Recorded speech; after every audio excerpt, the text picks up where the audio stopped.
ആദിയിലേതനിൽ തന്റെ സാദൃശ്യത്തിലും സ്വരൂപത്തിലും സൃഷ്ടിക്കപ്പെട്ട മനുഷ്യന്റെ ഏകാന്തതയ്ക്ക് പൂർണ്ണ വിരാമം വരുത്തുവാനും കൂടുമ്പോഴൊക്കെയും അവന്റെ ജീവിതം ഇമ്പമുള്ളതാക്കി തീർക്കുവാനും കുടുംബം സ്ഥാപിച്ച ദൈവം. ക്രിസ്തുവും സഭയും തമ്മിലുള്ള ശക്തമായ ബന്ധത്തിന്റെ സാക്ഷാൽ നിഴലായ വിവാഹം. താൻ ജന്മം നൽകിയ മക്കൾ അവർ വിവാഹ ജീവിതത്തിലേക്ക് പദമൂന്നുമ്പോൾ അവർക്കായി ഒരു വിവാഹ മംഗളഗാനം രചിച്ചു നൽകണം എന്ന് അമ്മ ഷീബ ജോണിയുടെ ഹൃദയത്തിൽ ദൈവാത്മപ്രേരിതമായ ഒരു ഈറ്റുനോവുണ്ടായി.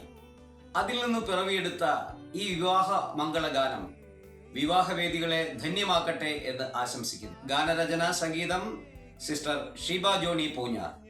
ആലാപനം brother Pramod S John Doha. പശ്ചാത്തല സംഗീതം ബ്രദർ ആബിയൽ പ്രിൻസ് പൂഞ്ഞാർ.